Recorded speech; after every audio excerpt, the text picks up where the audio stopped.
adoptuskids.org/podcast or subscribe to Navigating Adoption presented by Adopt US Kids. Brought to you by the U.S. Department of Health and Human Services Administration for Children and Families and the Ad Council.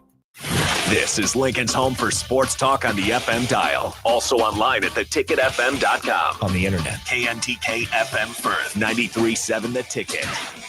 When it comes to making plans, you are the best. What about those round trips, which are perfect on your way there and perfect on your way back? Or those meetings with friends, surprise parties, camps, birthdays. The same way you plan for the important moments, start planning to protect you and your loved ones from a natural disaster. Sign up for local weather and emergency alerts. Prepare an emergency kit and make a family communications plan. Get started at ready.gov/plan. Brought to you by FEMA and the Ad Council. Ashiro's work is never done. You care for the house, the kids, and our future. We're so grateful for all you do. Now it's time to care for yourself and save a little more for retirement. A free 3-minute online chat can give you the personalized tips you need to boost your retirement savings now. Visit aceyourretirement.org/Shiro today. A public service announcement brought to you by AARP and the Ad Council. The captain, Vershawn Jackson. Hillariola, the doctor, the Polynesian Bowl. He had a lot of throws. He made a couple nice throws. He threw outs. He threw a deep dig.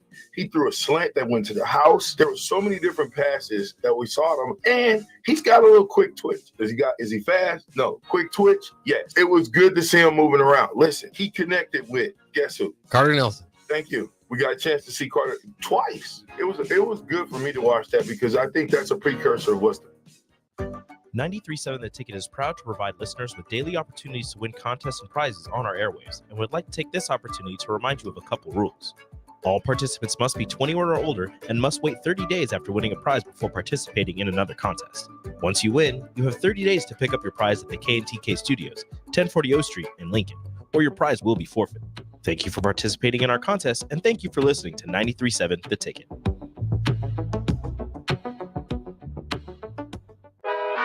Live from the heart of Lincoln, America, welcome to Ticket Weeknights on 93.7 The Ticket and theticketfm.com.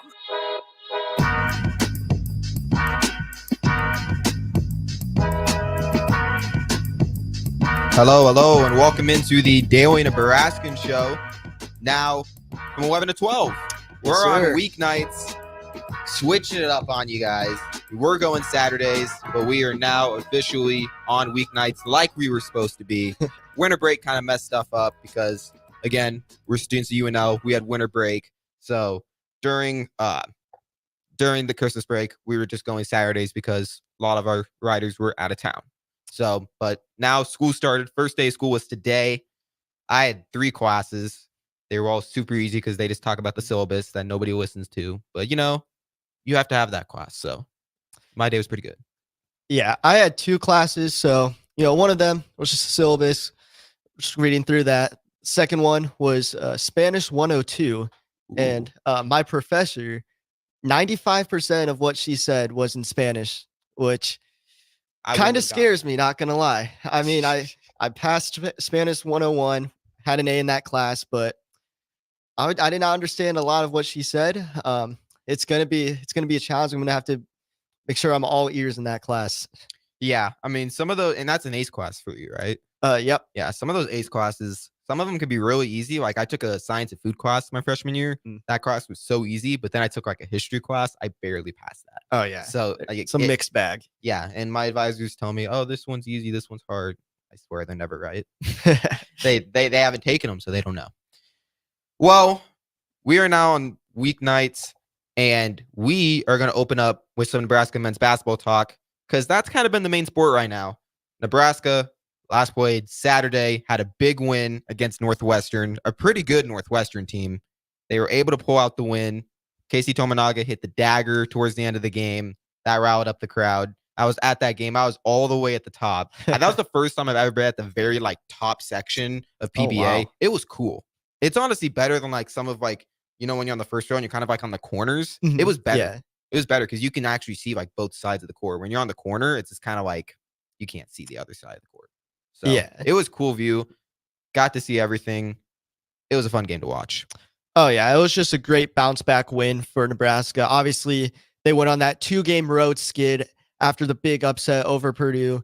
And that's kind of been the really theme of their team so far this Big Ten season is they're great at home.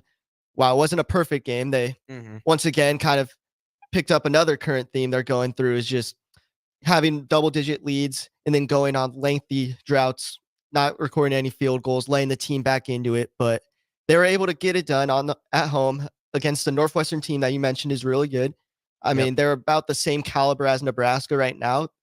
Nebraska and Northwestern are both kind of sitting in on that NCAA tournament bubble. So that's a great win added to their resume for March. So yeah, it was a good bounce back. Yeah, definitely.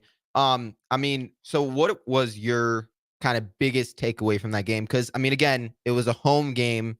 Nebraska's been really good at home, so it was kind of more of the same, I guess, was kind of my takeaway from it. I'll be more specific, but I'll let you go first. What was kind of your main takeaway from the game? Yeah, it was a good win. It might have been ugly, but you'll take an ugly win over a pretty loss any day of the week. Oh yeah. My takeaway though is that if Nebraska wants to be this NCAA tournament team, they're gonna have to just play better. And I'm not just talking about the 9-minute stretch without a basket, without a field goal. They got to just limit turnovers. They had 18 against Northwestern, which against pretty much any other team, in any other game, that's pretty much chalking it up as a loss already. But yeah, again, obviously it's just kind of a skid they're going on. It's kind of just this run that they've really, after the Purdue game, kind of were on cloud 9. Then Iowa humbles them very quickly.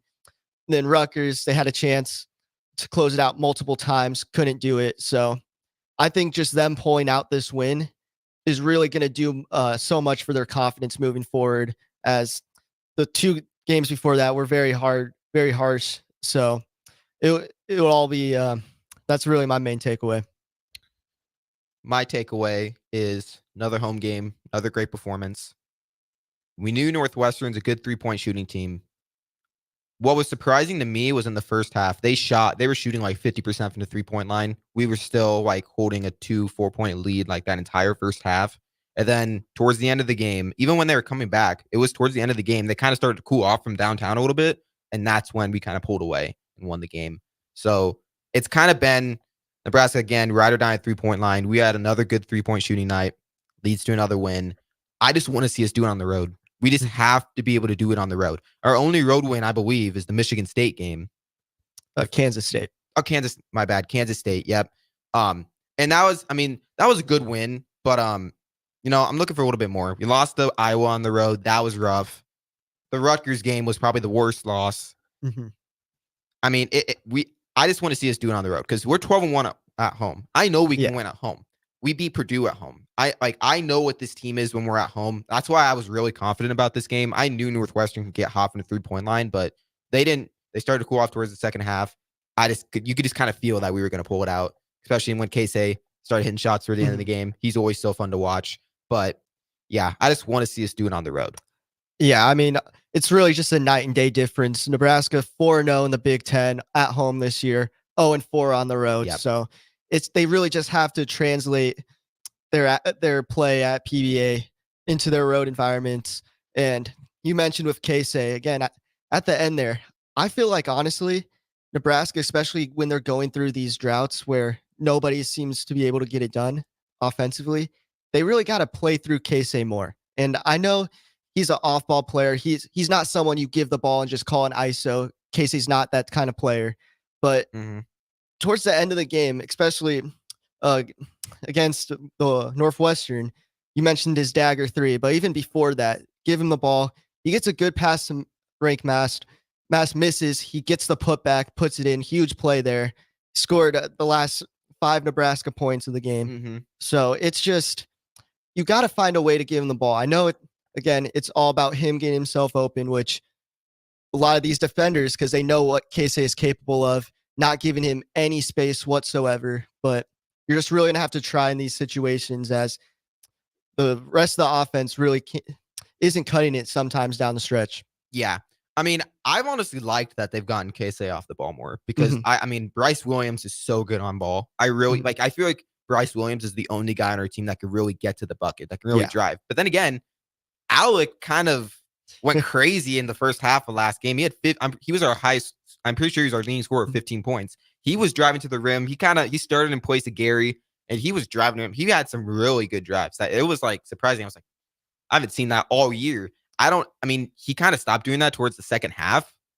I don't know if the Northwestern kind of schemed for it to try to stop that, but that was good to see that we had another guy to get to the rim. But Bryce Williams has kind of been that main guy for us to get to the rim. So I really like Bryce Williams having the ball. CJ Wilcher, man, he just keeps playing good. I remember dogging on him a little bit last year, but this year I have nothing bad to say about CJ Wilcher. He has just been so comfortable in his role. He's been so good. I said it on Saturday in our last show. I'm saying it again.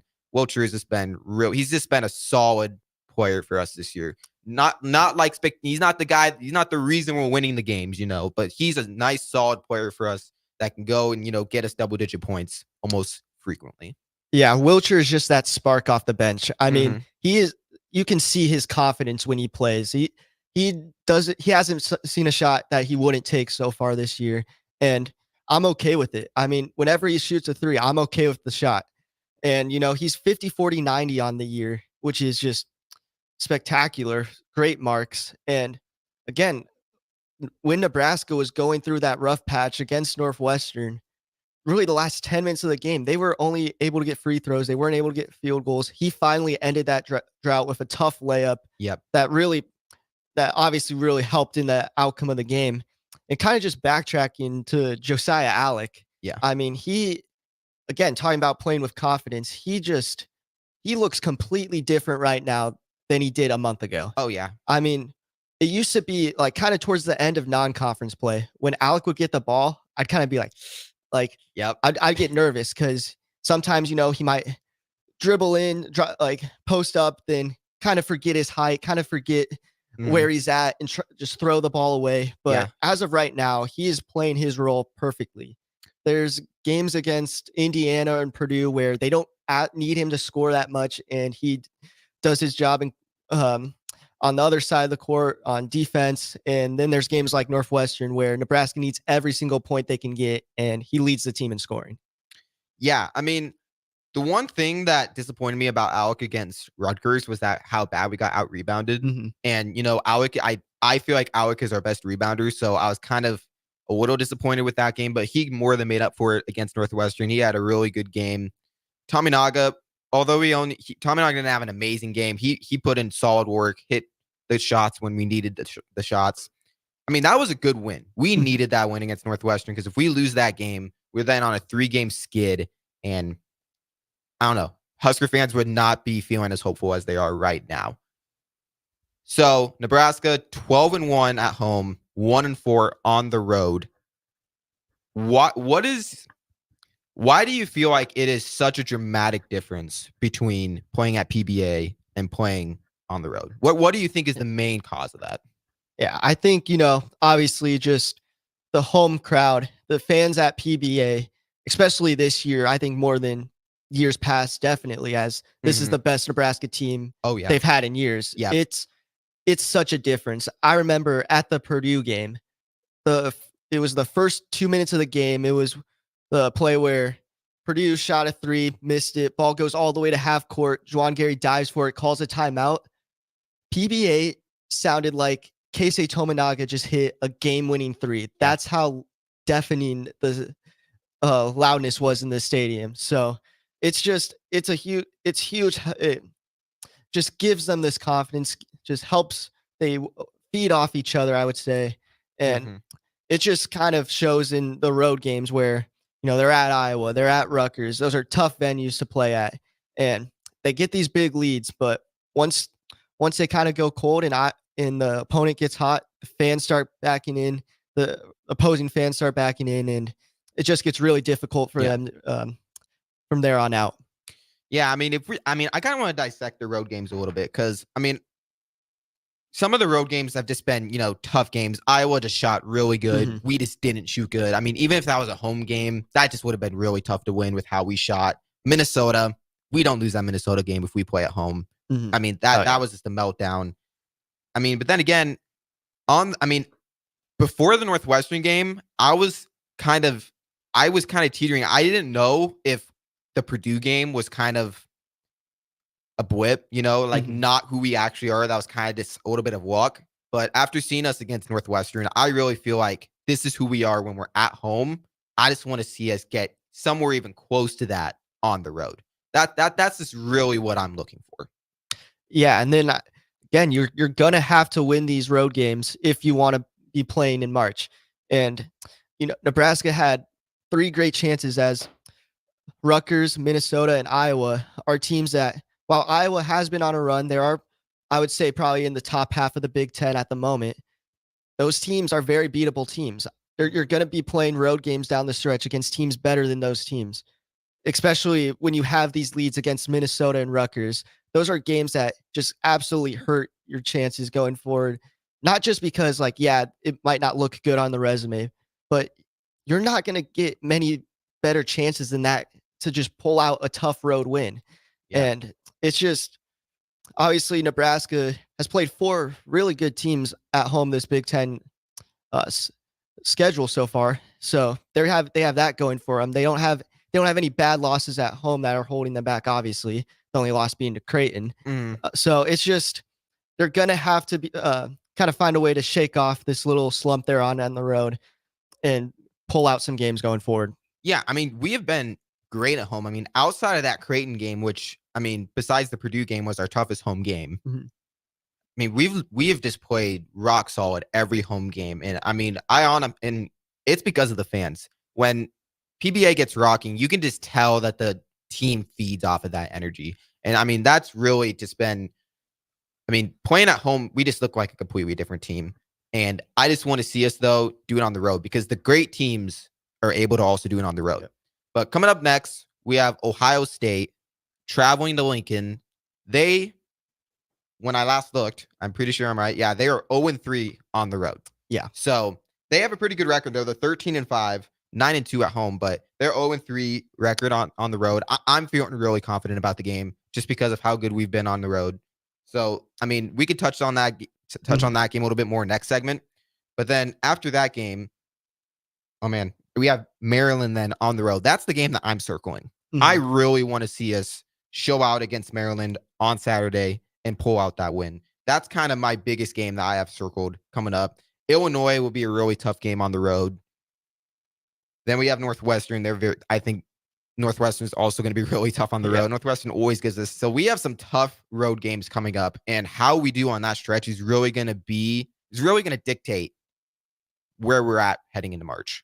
Yeah, absolutely. I mean, the road game against Maryland you brought up. Maryland is starting to play better now. They were had very high expectations going into the year. Obviously, returning Jameer Young, Julian Reese returning, and they just kind of they didn't have the best start, but now they're starting to play at this kind of tournament level. While they're going to have to do a lot to make it there because of how they started, because of how far back they got. This is a team this is not a team to sneeze at, and it's just going to be a tough matchup. It's going to be a road win, though, when you're looking at it, that Nebraska really needs to win. They need to kind of get this game just to get them some momentum going into these road games going forward. Obviously, after Maryland, they play Wisconsin again, this time at home. So that should hopefully be a different outcome, or at least they'll have the fan backing there. But then the back-to-back road games at Illinois and Northwestern, 2 tournament teams, really, that it's going to be some tough games. It's going to be some games that, if they do pull these wins out, are going to do wonders for their resume going forward. So, yeah, Maryland will be a big game. Yeah, if you guys, again, we know it's late, but the text line is open. If you want to text into the show, shout out to you. Yeah, text phone number is open. If you want to text in, give us your thoughts, ask any questions. The text number is 402-464-5685. We would love to hear your thoughts. And also, we're looking at the comments on the stream, so send us any questions or comments you got our way. When we come back from break, we're going to touch a little bit more on the Ohio State game, probably. And then we kind of want to talk a little bit of NFL. Got first show on a weeknight. We're going to kind of touch on some fun stuff. So we really want to get some NFL talk. So we're going to do that and more coming up right after this break. On the Block with Strick and Austin. If Ewers throws that ball to the front pylon, Texas might have tied that game up and had a chance to win it. That moment right there, it's one of those moments that every young man dreams about. There's two outcomes in that moment. You're a gamer or you tense up. You're a gamer, you're a goner. Or you're a goner. Weekdays from 2 to 4 on 93.7 The Ticket and theticketfm.com.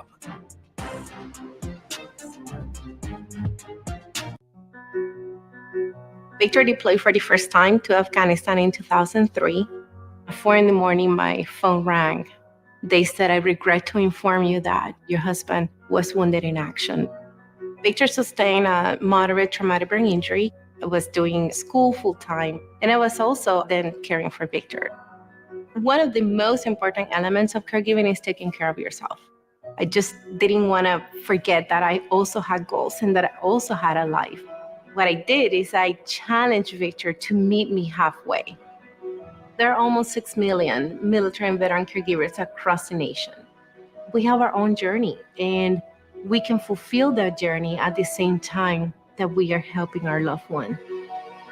Visit aarp.org/caregiving for a free military veterans guide to navigate your caregiving journey and better care for your loved one and yourself.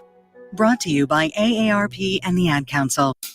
1 in 3 adults has prediabetes. 1 in 3. That means it could be you, your football buddy, your football buddy, or you, your best man, your worst man, you, your dog walker, your cat jogger. While 1 in 3 adults has prediabetes, with early diagnosis, prediabetes can be reversed. Take the risk test at doihaveprediabetes.org. That's doihaveprediabetes.org. Wait, did they just say 1 in 3 adults has prediabetes? That's 33.33333% of adults. That means it could be me, my boss, or my boss's boss, or me, my favorite sister, or my other sister. That's 7 members of my 21-person romantic book club. Wait, the 1 in 3 could be me, my karaoke partner Carol, or my karaoke enemy Jeff. I'm going to take the risk test at doihaveprediabetes.org. Brought to you by the Ad Council and its Prediabetes Awareness Partners. Adoption of teens from foster care is a topic not enough people know about, and we're here to change that. I'm April Dinwiddie, host of the new podcast, Navigating Adoption, presented by Adopt US Kids. Each episode brings you compelling real-life adoption stories told by the families that live them with commentary from experts. Visit adoptuskids.org/podcast or subscribe to Navigating Adoption, presented by Adopt US Kids. Brought to you by the U.S. Department of Health and Human Services Administration for Children and Families and the Ad Council. How was your drive to school? Let me tell you, I had to get my iced coffee first. I just can't seem to put it down. My favorite rapper just announced a tour. My phone was buzzing like crazy. I'm so excited. I had to text all my friends right then to talk about it. Then someone started calling me and... Let's try that again. I turned my phone off right away. I never drive distracted. Visit StopTextStopWrecks.org. A message brought to you by the National Highway Traffic Safety Administration, Project Yellow Light, and the Ad Council. Back to The Ticket weeknights on 93.7 The Ticket and theticketfm.com. Hello. Welcome back to the Daily Nebraskan Show. I'm Ben Droz, joined here by Anthony Rubik, one of the assistant sports editors at the Daily Nebraskan. One segment down, 2 more to go on our first weeknight show. So we want to touch on tomorrow's game against Ohio State at home. Again, when we come back on our next show, it's going to be after that game. So we're going to have a lot of talk about that Ohio State game. I know there's going to be there's going to be a post-game show before our show, but we kind of want to continue the talk next time when me and Joseph are on tomorrow.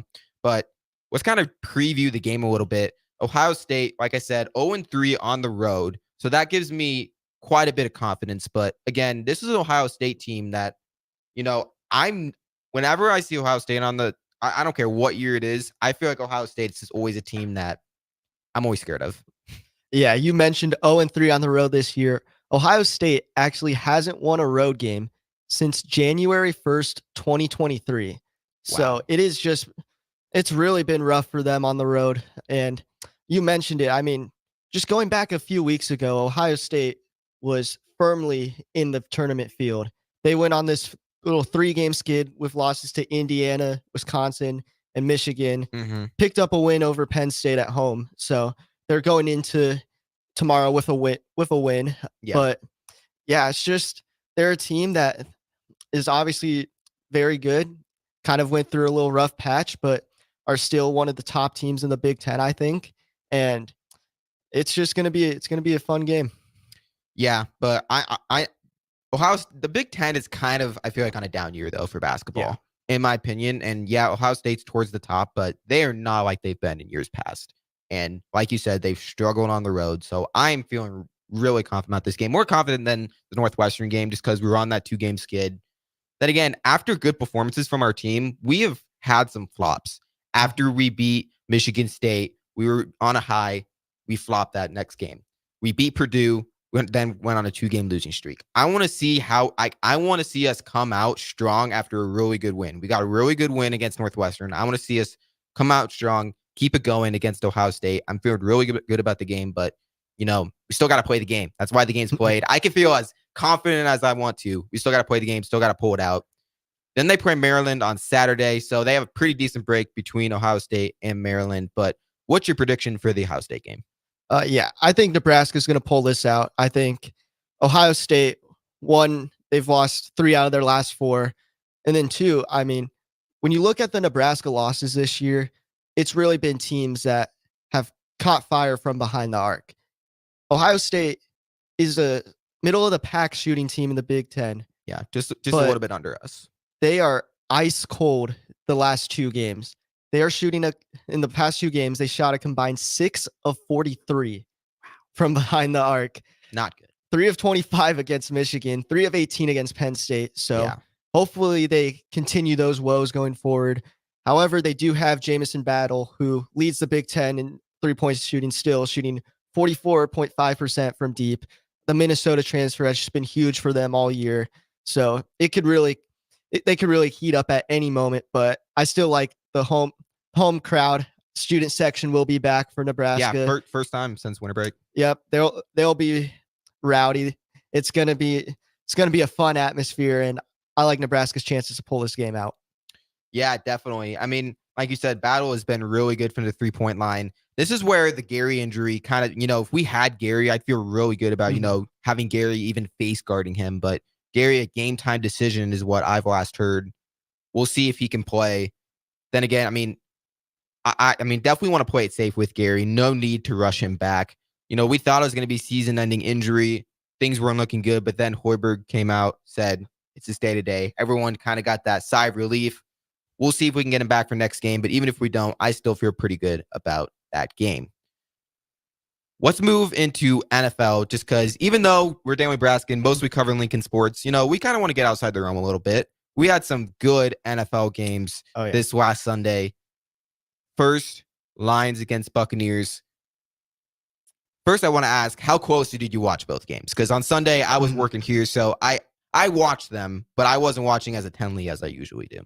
Yeah, I watched both games. The Lions-Bucks game, I was also working at the DN, so was kind of just monitoring that game.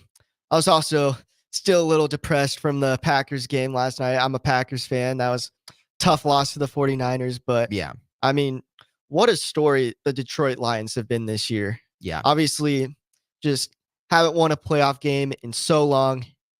Just really haven't won the NFC North since the 90s, since Barry Sanders played for them. And yeah, they just continue this kind of Cinderella run. It was a great game. Dan Campbell continues to just be gutsy, just going all out, calling plays on 4th and goal, just runs up the middle. They're a fun team to watch. Again, kind of pains me as a Packers fan, but you got to respect this Lions team. I mean, and the main thing is, so I'm a Dolphins fan. So I respect Lions fans because they're the only fan base that have had it worse than the Dolphins over the past however many years. So I respect Lions fans. I know a few friends that are Lions fans. I'm happy for them. Lions are a fun team to watch. I think their run's going to come to an end against the 49ers. I beginning of the year, coming into the year, I had 49ers winning Super Bowl. I'm still firmly on that, although the Ravens look really good. But I want to touch on the night game. the Chiefs against the Bills, because that was kind of, I feel like, the main event. Yeah. Chiefs Bills is always a good game. I, for the first time, picked the Bills to win. Just because, I'm a Dolphins fan, so I hate the Bills. But I just thought, I just haven't been impressed with the Chiefs at all this year. But so I picked the Bills for the first time in ever, and then they don't pull it out. Chiefs pulled out. Patrick Mahomes going to his 6th straight AFC Championship game. Crazy. He's been a starter for 6 years, and he's made it to the AFC Championship every single year. This is Patrick Mahomes' planet, and we're just living in it. Yeah.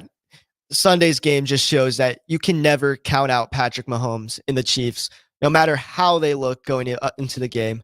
Obviously, their receiver play outside of Rasheed Rice has been abysmal all year, and defense hasn't been the best. Their O-line struggles with penalties, but they were still able to just have their way against Buffalo.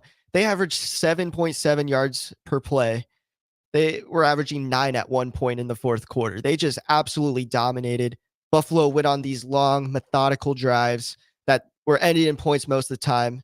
They go on these just runs that should wear the team out, only for the Chiefs to just score in 4 plays. And, it's a tough loss for the Bills. Obviously, Tyler Bass missing the potential game tying field goal. And it just really shows that the Mahomes-Allen rivalry, Allen's kind of had his number in the regular season, but when the games really matter, it's Mahomes coming out on top. Yeah. Buffalo, this is what I heard this today, and I completely agree with it.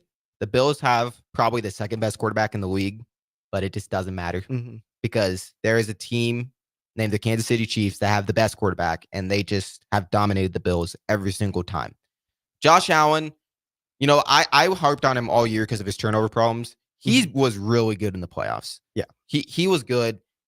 But Kansas City almost threw that game away because they fumbled it through the end zone with that touchback. That was a crazy play. But then the universe kind of corrected itself. Tyler Bass misses the field goal. Chiefs against Ravens now. Who do you think is going to win that game? I like Baltimore. I know they have Patrick Mahomes, and this game is going to be close no matter what. The Chiefs are going to have a great chance because of Patrick Mahomes, because of Travis Kelce, because of guys like Isaiah Pacheco, who just, they run like they're just, he runs through a brick wall every time he gets the handoff. But this Ravens team is special.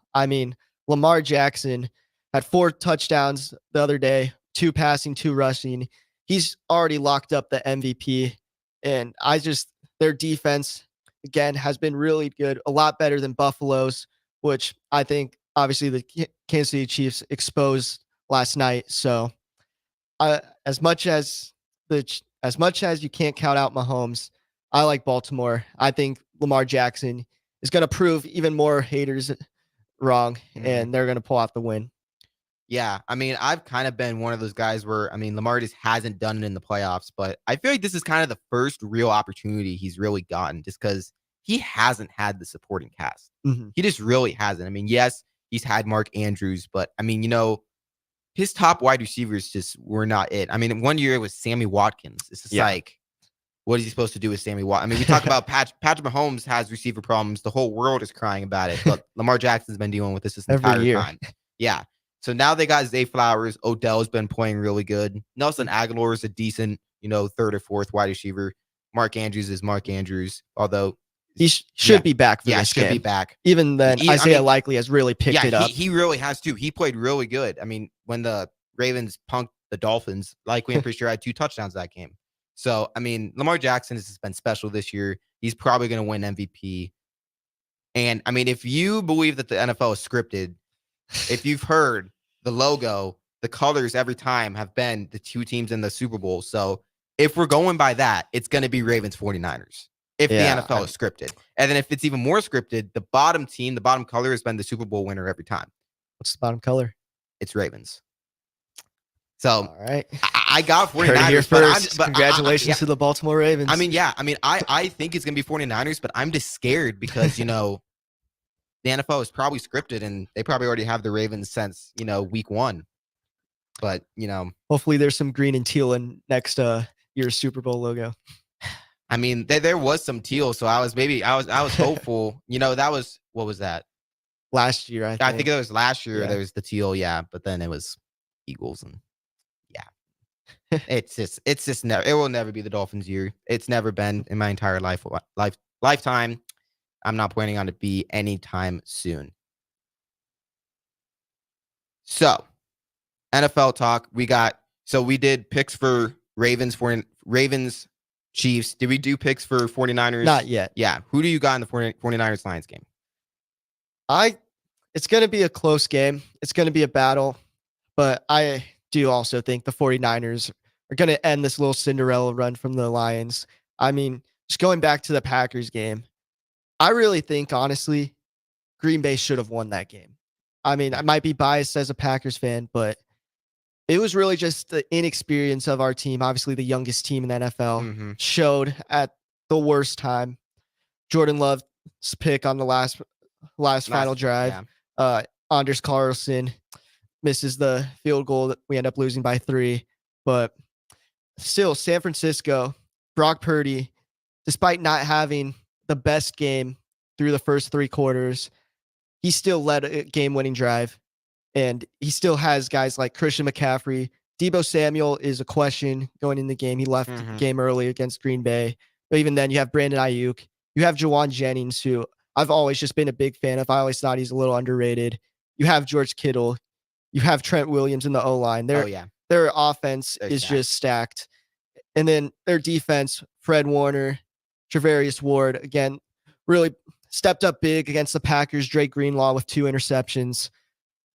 The Lions, it's been fun, but now they're going to have to leave Detroit, go on the road. Yeah.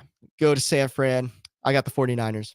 I had the 49ers too. I've had them as my team the entire year. Christian McCaffrey going to the 49ers was just a game changer. They would have beat the Eagles last year if they just didn't have the worst injury luck with their quarterbacks. But yeah, you could just kind of sense it. They're the most talented team in football. And whatever you want to say about Brock Purdy, whether he's, system quarterback, whatever, he's getting the job done. Who cares if he's a top quarterback or not? He's winning games. That's kind of my thoughts with that. So if it all goes to plan, it's 49ers, Ravens. Who do you got? I got the Ravens, I think. You're going Ravens? I'm going Ravens. I know you mentioned the San Francisco offense with all these weapons. They have all these all pros, all these pro bowlers. But again, I really like the Ravens defense. Roquan Smith, Patrick Queen, Marlon Humphrey, if he's able to play. Yeah, they're just a great team. I think when you look at the Ravens teams in the past, they've always kind of prided themselves on their defense. And they have another championship caliber defense this year. And you add in the MVP in Lamar Jackson. You add in hopefully healthy Mark Andrews. You add in guys like Zay Flowers, Odell Beckham, kind of having this career resurgence in Baltimore. I just think it's their year. Yeah, I got 49ers. I think 49ers, even though I believe the NFL is scripted, so it should be Ravens, I'm going to pick against it. 49ers, I just think are too talented of a team. Lamar Jackson, yeah, he's been really good. Yes, the Ravens punked the 49ers when they played during the regular season, but this is playoff now.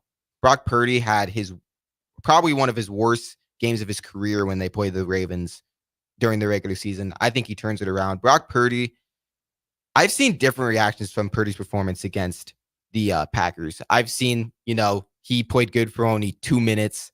The first 59 minutes, he was terrible. Some people were saying he was Joe Montana after the game. That don't agree with that at all. Confusing to me. He's maybe Joe Montana on the very last drive, but I'm just saying, like, they got Christian McCaffrey, George Kittle. It's more them than him. But you got to give Brock Purdy credit because he's doing better in my opinion than Jimmy Garoppolo ever did.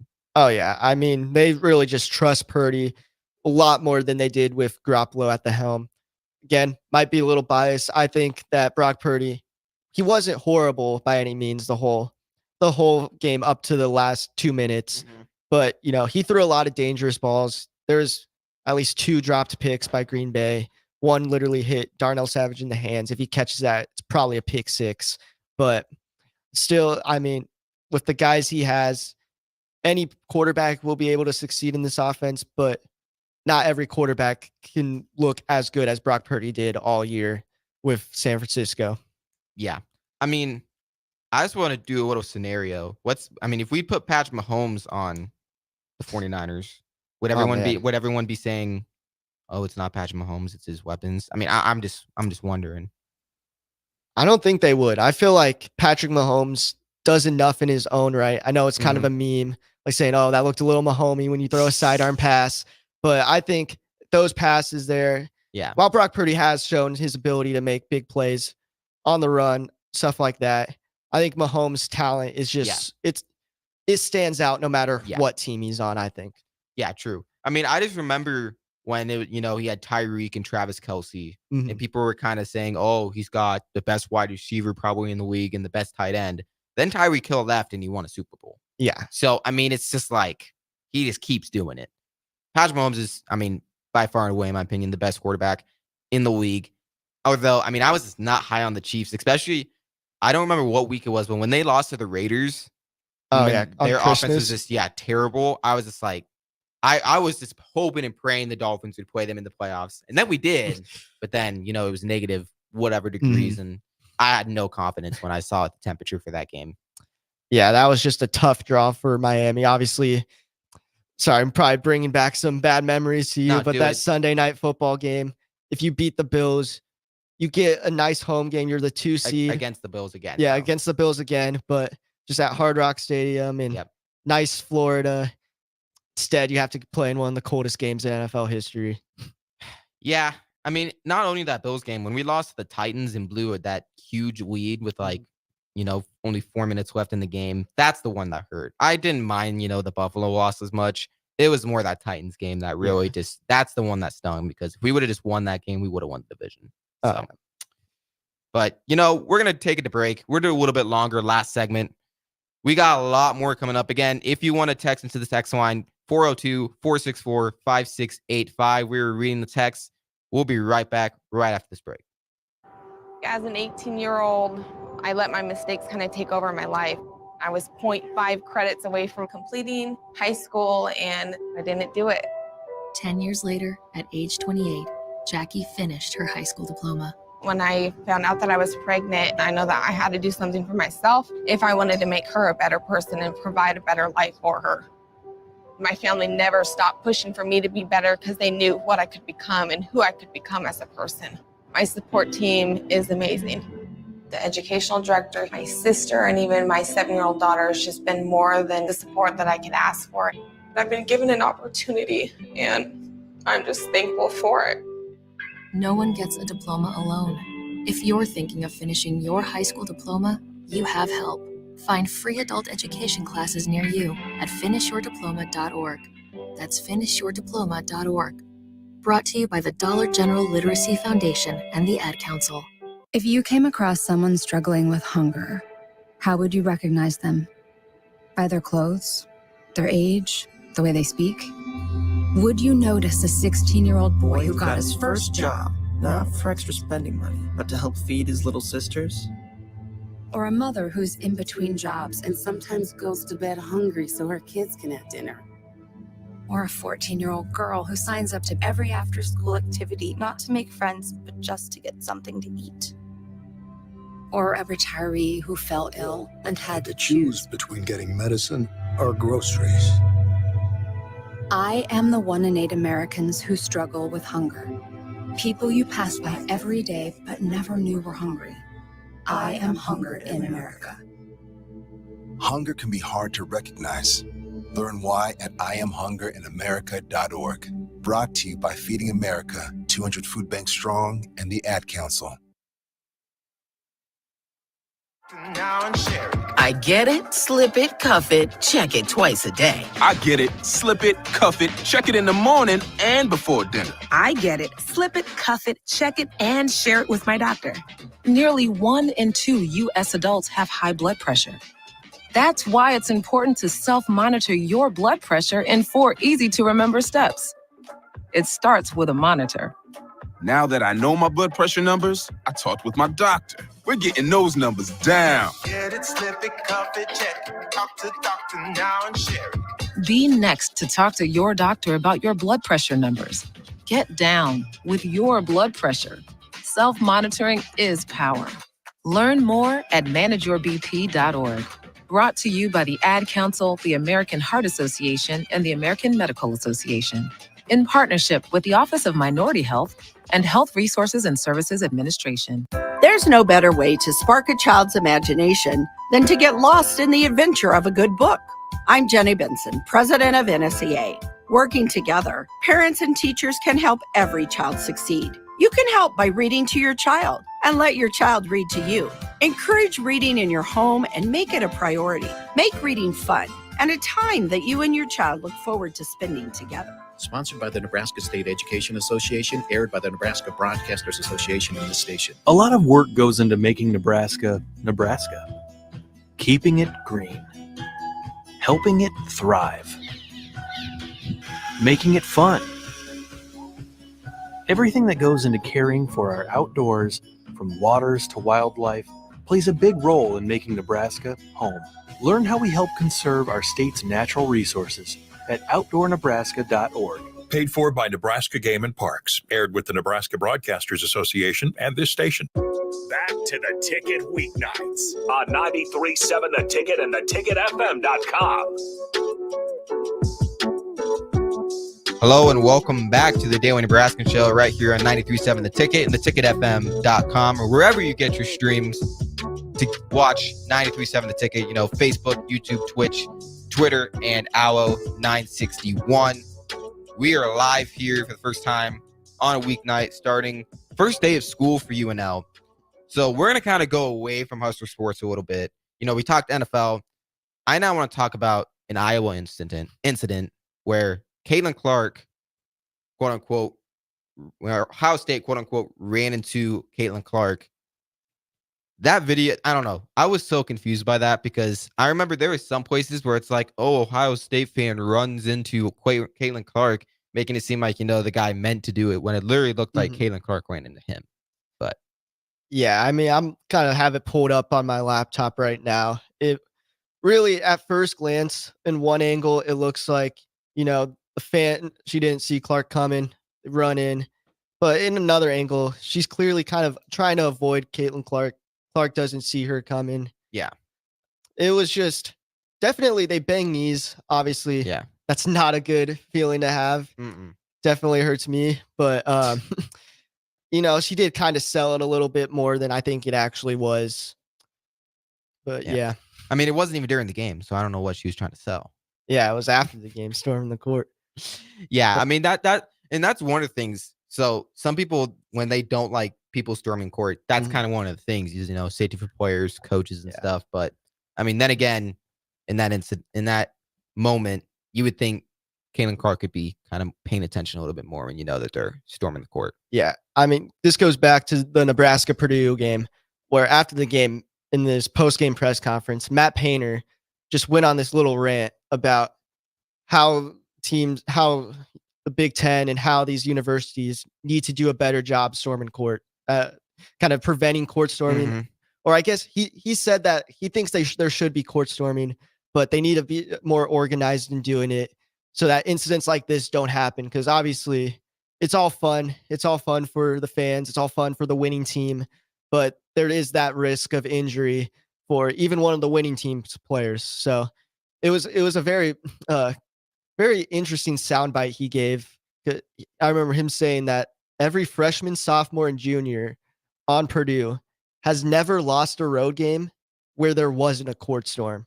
Yeah. And that just shows, like, again, while maybe in March they do kind of leave a lot to be desired, but Purdue is still one of the best teams, if not the best team in college basketball the past 4 or 5 years. Yeah.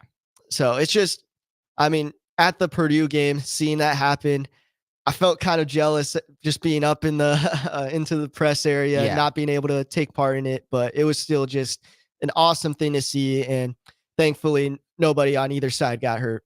I mean, yeah, I love the court stormings. I mean, I get it. Like, you want to be able to have like a safety, everything, want to make sure players are safe. But I mean, I feel like 99% of the time, everything's fine. Yeah. So, I mean, it's more on just everybody paying attention, making sure. I mean, you can tell, when the court's about to get stormed. You know what I mean? So it's kind of like, you know where to go. Like they're like all lining up on this side of the court. Okay, let's not go that way. Let's go this way. I mean, that's kind of my thought on that. But yeah, I wasn't at the Purdue game. I had to watch it on Peacock. So, I mean, we had Peacock from the Husker football game that was on Peacock. So, I mean, we still had it. So it wasn't The a big Ohio deal. State game tomorrow is also on Peacock. Yeah. Yeah. Hopefully you kept your subscription. I'm pretty sure still have it. So, because I mean, the Big Ten rights deal, still have some games on Peacock. Also, the Dolphins game was on Peacock. So yeah, I just have so many teams on Peacock. So many teams I have to watch on Peacock. Yeah, we just got a text on the text line saying Matt Painter and his team are soft. That's why he makes those comments and loses early every March to lesser teams. Maybe take it or leave it. I kind of agree with it, but I don't want to. They did lose to a 16th seed. Yeah, last March, second time ever. I loved watching that game. That was such a great game. Awesome. That's bringing back great memories for me because I'm not a Purdue fan at all. especially last year when we should have beat them. Oh yeah, that was so frustrating. Speaking of like being jealous that I wasn't able to storm the court at this year's Purdue game, last year's Purdue game, I had the perfect spot. I was first row, right at half court. Me and my friends, dude, we were going crazy. When every time Casey hit a three, they'd cut to him, and we'd be in the background, the crowd, just jumping up and down. Man, it was going to be a special moment. It was so close. It was so close, but just yet so far. That was kind of just all of last year. It was just so close yet so far. But this year we've had a little bit more luck on injuries. So that's why I'm so confident about this team, this men's basketball team this year. I really believe that this is their year to not only make the NCAA tournament, but to get a round one win. But to do that, I know when NCAA tournament comes, it's not technically an away game. It's a neutral court, but I feel like neutral away, whatever. When we're not in PBA, we're just not the same team, in my opinion. So I really want to see us play good on the road. We have a home game tomorrow against Ohio State. Make sure to tune into the show next week because we're going to be almost right after the conclusion of that game, right after the post-game show. We're going to have me and Joseph are both covering the game, I believe. So we're going to both cover the game. We'll be able to give instant feedback after that game. But then it's Maryland on Saturday. That's the game that I'm circling on my calendar. I really want to see us get that game. Try to improve that road record. Yeah, I mean, it's just these next stretch of games, really every game from here on out is a big game for Nebraska. It's a team that's on the bubble of the NCAA tournament right now. They're kind of still in. That kind of surprised me a little bit after the 2-game skid, but a lot of sites, a lot of people still had them in their bracket. Obviously, the win over Northwestern is huge. Yeah, 2 teams of the same caliber. Again, Ohio State, a team of the same caliber, and Maryland, a team that's creeping up to be in the same caliber as Nebraska. So there's just big basketball games going on, and it's really this team's time to prove that they're legit. I mean, the Big Ten has just been a slaughter fest. Everyone's just been beating everybody. It's really hard to tell, okay, this team beat this team, this team beat this team. Who's the best team? You can't do it like that because everyone's beating everybody. You can't decide games like that. You just kind of got to give the eye test. What was the most disappointing about those 2 games, the loss against Iowa and Rutgers, because that was the easiest stretch of games that they're going to have for a while. It's only going to get tougher from here. So, if we can get to 20 wins, I'll be feeling really good about our chances of making the NCAA tournament. But if not, we're going to have to perform better in the Big Ten tournament this year than last year. We cannot be another first round exit. Oh, yeah. It's just the Big Ten. Again, it's so wide open at this point. I do a little Big Ten power rankings for the DN. It's very hard now to really rank these teams. Yeah, when's the last time you did that? I did it last Thursday, and I'm working on it now, but still, there's been so much going on. Can you give us a little sneak peek?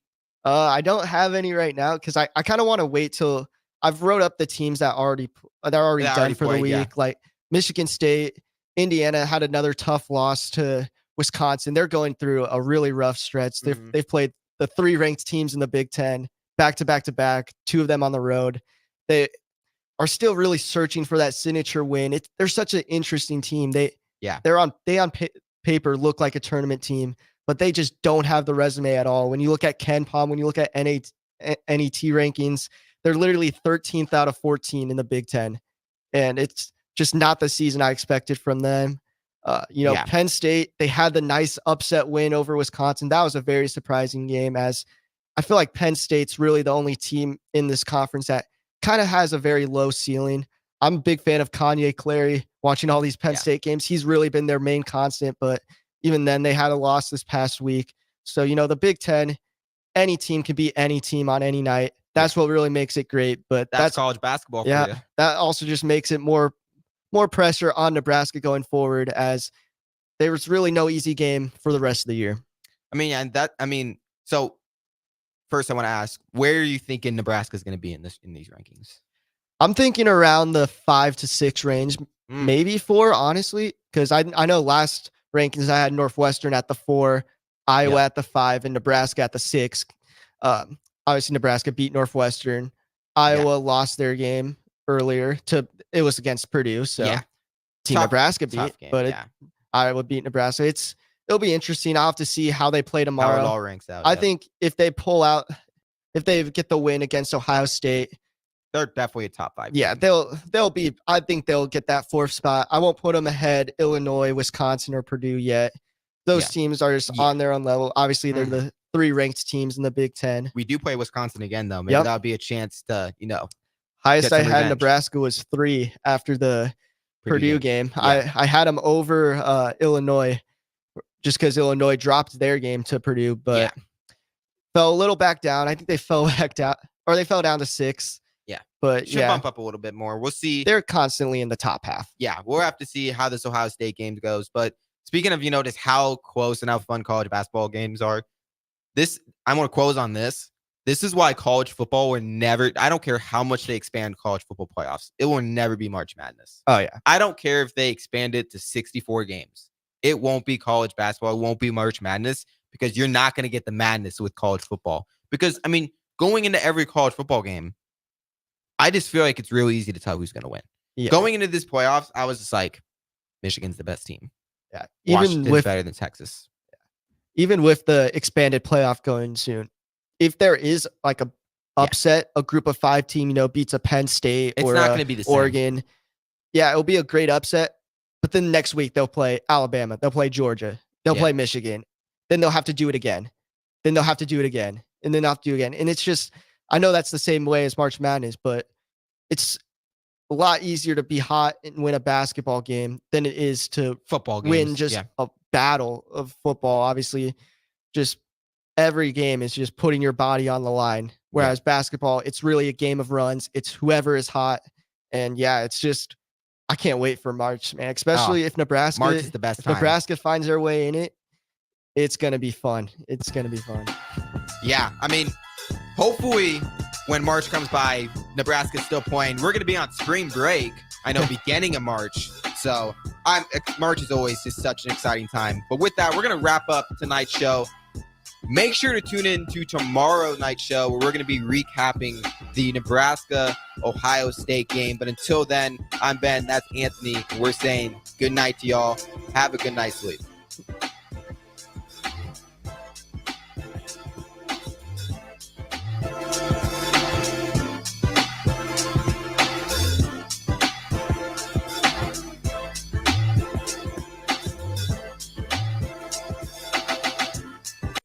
To make new floor shopping easier, come to O Street Carpet. Hi, I'm Steve Carper. Our flooring professionals can help you choose the best flooring for you, your family, and your budget. We eliminate the confusion. Even better, you'll be enjoying your new flooring much sooner. No 6 or 8 week waits. We'll install right away and save you money on installation. Floor shopping made easy every day at O Street Carpet. O Street Carpet. 1732 O Street. Family owned